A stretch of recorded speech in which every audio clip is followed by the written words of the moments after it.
Welcome to how to create habits and routines that do the hard work of motherhood for you and how to habit stack. Hey, Emily. So these two things go together, and we're going to talk about morning routines, nightly routines, routines and rhythms that you do throughout the day to make your life easier, and how to habit stack. So habit stacking is kind of what wraps all these up together and how you actually do it. But as we go through, as you are listening to the replay of this, let me know what you think. Let me hear your comments. Let me hear your questions. I want to hear from you. It's way better when I'm not just talking to myself. I want to make sure that this is actually helpful for you. So two things real quick before we start. I have two free offers coming up that are brand new. They are super new. I have the Minimalist Toy Guide, which I will put in the comments of this video for you to sign up for. It's how to declutter the toys, what to expect, how to do it with your kids so they don't get mad, and a list of favorite toys that I have. And then that's available whenever, forever, all the time for anybody who wants it. Get it. I just redid it. It's super good. Hey, Shamra. And then we have the Purge-a-thon coming up on November 5th. I will put the link to sign up for that as well, but it's 3 days of decluttering challenges. I'm going to be walking you through it. I'm going to be giving you lots and lots of decluttering to do. Shamra says, yay! Yes, new stuff. They're free. They'll be in the comments for you to sign up, but you have to sign up to get them. Okay, so let's talk about why you need routines, okay? Routines in your days do the hard work of life and motherhood for you, okay? The things, the habits and routines that you have are the things that you just do on repeat. And whether you notice it or know it or not, you're pretty much living your life on repeat anyway. You are already in these habits. So why do you actually need these? First of all, like I said, they do the hard work for you if you do them right. And we are what we repeatedly do. Hey, Cassandra, we are what we repeatedly do.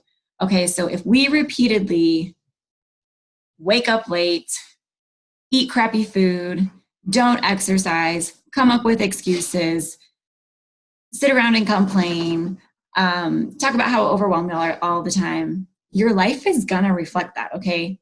Maybe that's the habit that you're in right now, okay? Maybe you have some other habits. Maybe you work out consistently. You're gonna be healthy because of that, okay? You are what you repeatedly do. And if there's one thing that you can learn in life that's gonna be the most beneficial thing that you could ever learn is how to master your habits, because literally what you do is the life you create and who you become and who you are. Shamra says, super happy to see you today. Been lonely, but keeping motivation and chipping at it little by little. Okay, so yeah, Shamra, I saw your messages too. I was at my friend's house and I don't think I responded yet, but I will.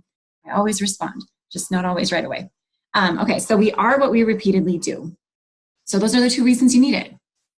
You literally are the accumulation of your habits and your routines, and it creates the life that you want, and they do all of the hard work for you. They make your life easier. Okay, so let's talk about the difference between a routine and a schedule. So if you're like me, you have a huge aversion and you get really upset when people try and tell you what to do and when to do it, even if it's just the clock or the calendar that's like, hey, it's 12:10, or what time is it, 12:24, you got to do it right now. Okay, I have huge aversions to schedules and people telling me that I have to do this thing at this time. Okay, I get that that's life, and that's just how it is sometimes. I gotta be at work at a certain time. I gotta pick up my kids at a certain time. That's okay, but I don't respond well to having a morning routine that is like 7:40, I read a book for 10 minutes.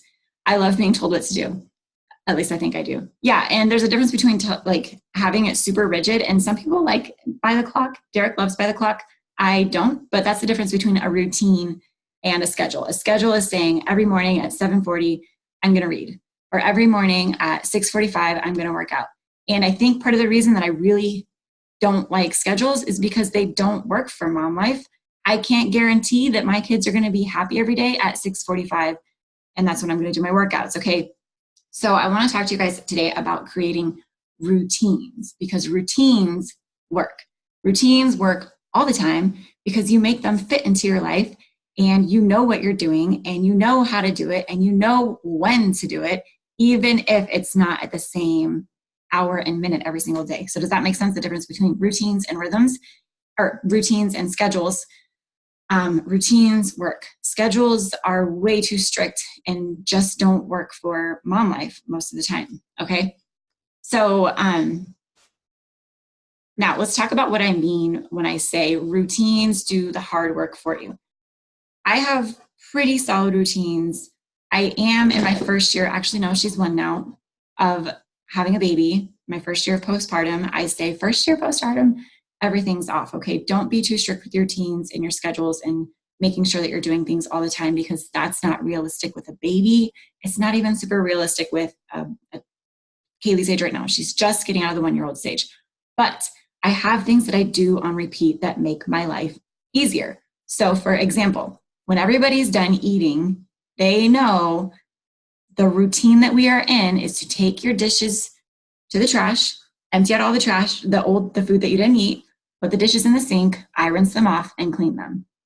Okay, that's a routine that makes my life easier. That's a routine that makes it so that I never have dishes piled up to the sky. Okay, I used to have the routine, and this is the thing about routines, they change. I used to have the routine that I would wake up, do some of my morning stuff, go start a load of laundry. Then when I got home from taking the kids to school, put it in the dryer. Before I went to go get them from school, I'd take it out of the dryer, fold it, and put it away. That's a routine that I was in. I just did it automatically, and it made my life easier because I was doing a load of laundry every single day. I didn't have laundry piles. Okay, those are like some daily routines. Some other daily routines: brushing my teeth after I get out of the shower. Okay, making my coffee after I brush my teeth, which I don't know if that's good or bad. I feel like when I brush my teeth, I like open up the pores and then I drink coffee and it gets in there. So maybe I'm weird. Kaylee says, schedules are a no-go for me. It makes me feel overwhelmed and like I'm failing, even though I'm accomplishing things. Yeah, and schedules make you feel like that because it's like, if you miss that window and you didn't get it done, you're like, dang, I suck. Schedules just don't work for me. I guess I'm not the type of person who should take ownership of my time. You are the type of person that can take ownership of your time if you create and implement and follow through with routines. Okay. So the routines and habits that you do make your life easier. Okay. Another example, I'm just trying to think of like real life examples of little things that I do that make my life easier. Opening the pores. I feel that way too in my teeth. I'm like, do teeth have pores? I don't know. Before I get out of bed, obviously. Right after I get out of bed and I'm getting ready for the day, I make my bed. Okay, we're out of bed. I make the bed. It doesn't stay made all day, but at least it looks nice for most of the day and it feels good. Another example of a routine that we're in, every time we get home from school, after we get out of the car, we get all of our backpacks, all of our jackets, all of our shoes that we took off in the car, all of the socks that we took off in the car, and carry them inside and put them away. We hang them on the hooks or we put our shoes on the bench. Another routine that we do, what's another routine that we do? I can't think of any other ones that we do right now. Those are some, after I go grocery shopping, I always bring in all of the food. I wash the produce and prepare it, the ones that can be prepared. Like I will cut up the cantaloupe and make it so that it's ready to eat. And that makes my life easier because there's healthy snacks available. There's berries washed and dried available for them. Okay. Those little habits that I'm in of right after we grocery shop, I prepare the produce, make my life easier. Okay. It makes it really, really simple. It makes it so that I can enjoy my days with ease. Okay. Those are little examples of little habits and routines. And I'm going to talk to you more about like how to actually implement these. There was another one I wanted to tell you guys, but I can't remember what it is. It doesn't even have to be daily routines. So it used to be Fridays. Now it's Mondays. On Mondays, my routine is to drop the kids off at school, go to the car wash, go through the line at the car wash, get out and go vacuum out the inside of my car. So part of my Monday morning routine is to clean out my car. So I'm vacuuming up all the stuff that the kids bring into it and my car stays pretty clean. Okay. That's a weekly routine that I'm in. I switched my laundry routine so that I'm doing all of my laundry on one day now because I'm so busy with the blog and the courses and building a business that I don't really have time to do it during the week anymore. So now I do it all on Sunday. On Sundays are the days that I do my laundry routine, my laundry habits. Okay. So this is the power of routines, the things that you do on repeat over and over and over. And they're kind of hard to do at first. This is clunky. You're not used to doing it, but it gets on autopilot to where it's just second nature. And you're doing these things repeatedly. And all of a sudden, this is your life. Okay. You're somebody who's on top of it, doing things, making it big progress and loving it. Okay. So I'm going to give you two places to start for routines because they're the simplest places to start: your morning and your nightly routine. So I'm going to actually tell you about the nightly routine first and why it's so important. So mine really isn't that in depth. It's pretty simple, but Shamra says, I need this. Okay, good. The nightly routine is pretty simple. All I'm doing in my nightly routine really is wrapping up the kids and getting them settled for bed and reading them stories, making sure their their teeth are brushed and getting them off to bed. And while we're doing that, I am setting up for my morning routine. For me, that looks like filling up my water bottle and putting it right next to my nightstand with my straw so that in the morning it's ready to go. It's opening up my journal to a blank page and putting a pen on it right next to my nightstand so that when I wake up, my morning routine is easy. It's doing things like emptying out their lunch boxes after school so that in the morning when it's time to make lunches, I don't have to worry about a stinky, smelly, moldy lunchbox. It's doing all these things to set myself up for the morning. That's all my nightly routine is. And I cannot tell you guys, I'm going to tell you this, I cannot tell you guys what to do step by step by step for your nightly routine because everybody is in different stages of their life. Everybody has different dynamics. Everybody has different jobs. Everybody has different amounts of kids. I'm going to give you kind of the framework of this, and you have to make it your own, okay? And you have to be motivated, like we talked about yesterday, to actually figure out what that looks like. And you have to understand that it's going to change, okay? It's going to change based on the ages of your kids, the jobs that you have, the season of life that you're in, whether school's in session, whether you're on winter break, okay, you have to figure it out for yourself, but this is the framework. Use your nightly routine to set up your morning routine. Now, your morning routine is super, super important because it's literally what sets the tone for your days. Remember, guys, put in the comments what you're thinking, what questions you have, how you're feeling, if this is helpful, what you need, okay? It's so much more helpful for me when I hear from you guys, and I'm not just talking to myself. I love to talk with you guys. Okay.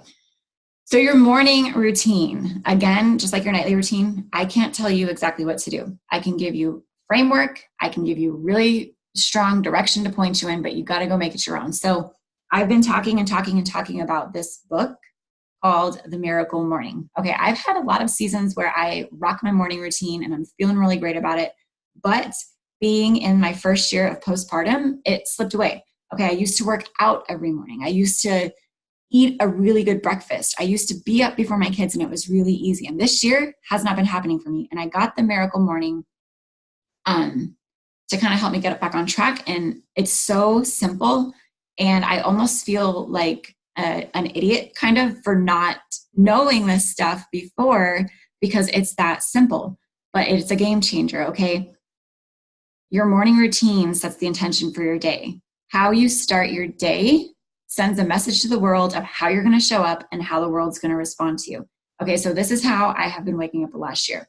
Wake up, my alarm goes off. If I set an alarm, I'm like, oh my God, I'm so tired. I didn't get enough sleep. I just want to go back to bed. I'd lay there. I would not get up. I'd be like, I'm going to do this, but I don't want to. I'm just not going to do anything. And it would set the tone for the rest of my day. And I would feel the effects of those thought processes for the rest of the day. That's the message that I was sending. I don't really want to get up. I don't really want to do anything. I'm really not that motivated. I don't really care to make my day what I want it to be. And that's the types of days that I would have. Okay, I got this book, The Miracle Morning. He lays it out so simple. And yes, I'm waking up at 4:30. Crazy, insanely early. But I feel more energized and productive and alive and great and healthy and vibrant than I have in a really long time. Okay, because I am waking up, I'm prioritizing my physical health first. I am journaling. I am saying affirmations. I am speaking out into the world the type of day that I want to have and the type of life that I want to live. And that is the message that I'm sending to the world. And I can't even tell you guys like how much more peaceful my mornings are with my kids, how much more I am enjoying them, how much less overwhelmed I'm feeling. Okay. And you guys know I'm pretty relaxed and happy most of the time. And now I feel like I'm just that much more elevated, and it's amazing. So I think Noah reported a computer or a comment. No worries. But waking up with intention and pouring into yourself and taking the time for your physical health, your mental health, your emotional health, your just kind of sending the message to the world of, hey, I'm alive. This is what I want to do. This is how I'm going to do it. And it's going to feel great is really, really powerful. That's what your morning routine should be. I cannot tell you step by step what to do. In the Motherhood Simplified course that I have, I will put the link for that in the comments. I'm not doing the group coaching right now, but the course as a standalone course is available if you want to learn really in depth more about how to do that and make those really solid morning routines. Okay. I will be doing the coaching again in January. And if you do get the course, you will be invited to that. But I'm not doing the coaching for that right now. But the standalone course on its own is amazing. So that's your nightly routine, sets you up for your morning routine. Your morning routine sets you up for the rest of the day. Okay. Now let's talk about habit stacking, which is something that I learned. Oh, wait, Sharma says, how you wake up sets the tone to the world. Did I read this already? Of how your day is going to go. That is exactly me today. Yeah, and Sharma, I talked to you yesterday, and I think you can probably feel the difference of what that felt like yesterday to today, assuming that today felt different. But you rocked yesterday. Okay, so habit stacking is this idea of what we talked about earlier. You're already living your life on repeat. Okay, you're already in habits, whether you realize it or not. You're doing the same things on repeat over and over and over again, which is great that we can just kind of live our life that way, right? We don't have to think too much about it. When it's not great is when those are less than helpful, less than positive, less than productive habits that you're in. Okay, waking up and checking your phone and getting on Facebook for an hour before you start your day, you're starting your day off by consuming an hour of everybody else's lives, everybody else's stories, everybody else's dramas, everybody else living their dreams and creating a life that they want. And then you're feeling bad because you're not doing it. Okay. I lost track of what I was saying. Oh, you're already in these habits. Okay. You're already in these routines. And if you're like me, you've probably tried to break those habits unsuccessfully because it's really hard to unwire your habits and completely rewrite them and stick to it because it's really hard to create new habits and stick with them. So the idea of habit stacking is that you are already living on repeat. You already have your habits. You don't need to completely erase them and recreate them because you're likely not going to have a whole lot of success with it. What is better and what works, and what I can tell you guys works because I've been doing it, is recognizing the habits that you're already in and making one small change to it to kind of change the trajectory of your life, okay, or of your habits. So the simplest example that I can give, I have two. When you wake up, everybody checks their phone, right? You check Facebook, you check Instagram, you check your email, you check what everybody else is doing, right? And then you get sucked into the black hole of everybody else's life. Now, checking your phone is a habit. However, if you woke up and checked your phone and turned on a meditation app or turned on, like I do, what I've learned about myself is that I can't wake up and meditate. Okay, I'll fall back asleep. And it's probably because I'm like in the first year of postpartum and I'm tired. Okay, I'm feeling pretty good though. Like I'm not feeling tired like I was a few months back. But I need to wake up and move. So when I wake up and check my phone, I open up YouTube and I turn on a yoga video. And I'm doing yoga for right now because I am still breastfeeding and I don't feel like I can keep up the caloric intake necessary to keep going with my weight training that I typically love to do even more. I love weight training and I love HIIT workouts. But with nursing and breastfeeding and those workouts, I just don't feel like I can eat enough to sustain it. So I'm doing some easier yoga stuff. So I'm waking up and rolling right off my bed onto my floor, turning on YouTube, doing my yoga for like 10 or 15 minutes, getting going. And then that's my new habit. Now all of a sudden I'm moving, and that habit that I'm creating, that I'm one small change makes it so that all of a sudden I have this mental clarity. And I'm like, okay, like I've moved, I've got my blood flowing, I've got my mind awake. I'm going to sit in silence for a minute and see what's going on in my head. I'm going to journal it out. I'm going to drink my water because I set that up next to my bed the night before, part of my nightly routine. And all of a sudden I have these little things that I stacked on top of each other that make a really big difference on my days and in turn my life. Okay, right? How you spend your days is how you spend your life. And that one small change of not checking Facebook and getting onto YouTube and moving instead has changed everything for me. All of a sudden I love journaling. All of a sudden I love visualization. Okay, I've got this, I leave this open now. I do my journaling. I've got like my dream home. I'm writing about like everything that I want because I've got that mental clarity first thing in the morning, and I ride that momentum throughout the rest of the day. Like, how do I want to interact with my kids? How do I want them to remember me? What kind of mom do I want to be to them? I'm getting in that zone first thing in the morning. Okay, that's the most obvious and impactful experience I've personally had with habit stacking. And then another way that you can habit stack that makes a really big difference in your life is dishes. Oh, wow. I guess I'm not going to put my hair up. Dishes. So a lot of times what do? We wake up, we get the kids breakfast, they eat, we put the dirty dishes in the sink because we don't want to deal with it, right? We don't want to wash the dishes. The kids are so busy anyway. We're so overwhelmed. We have so many places to be. And Shaylee, I'm going to come back to your comment in just a second. But so you're eating, right? You're eating. Instead of having the kids be in the habit and you being in the habit of just like leaving the dishes there or just throwing everything in the sink, have your kids say, you know what, this week when you're done eating, I would love it. And I'm going to ask you to and remind you to do it.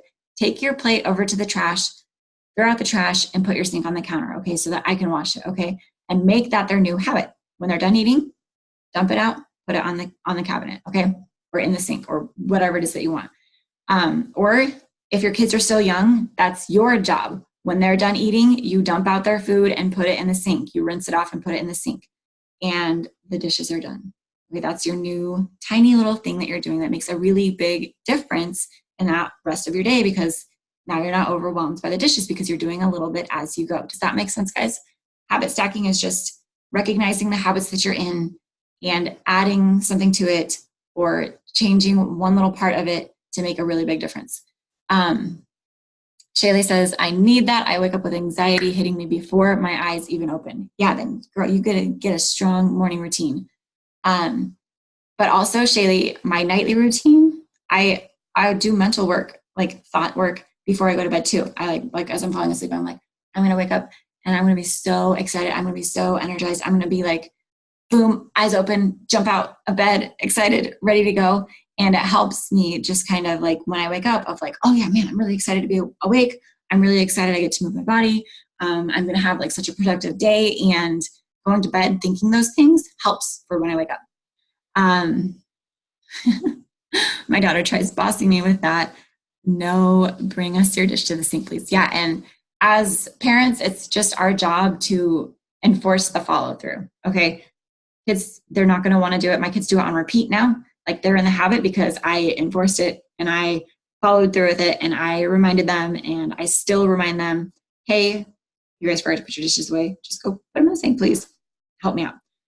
So that is your job as the mom to realize that they're not going to remember all the time. They're going to forget. They're going to be 12, 9, and 7, and you're still going to be sometimes like, hey guys, put your dishes away. All right. That's just what we do. So any questions about habit stacking, routines, rhythms? If you like this, I would love it if you shared it with a friend. I do put all of the replays up on my like page at Motherhood Simplified, the Ultimate Guide for Moms. I put the replays up on my podcast. I would love if you subscribe down there. And then, like I said at the beginning, for the people who are on and missed it, I recreated the minimalist toy guide. I massively simplified it. It was like 30 pages when I first wrote it. It was a really rough draft. Kind of embarrassing to look back at how terrible it was. I revamped it. It's much better, much easier to follow, much more helpful. I added some videos to it. It's free. I'll put it in the comments, minimalist toy guide, all about how to declutter the toys, why it's so important, the benefits of it for your kids, what to expect when you do, because there is kind of a transition period where their kids are like, what the heck, Mom? Where did the toys go? What to expect.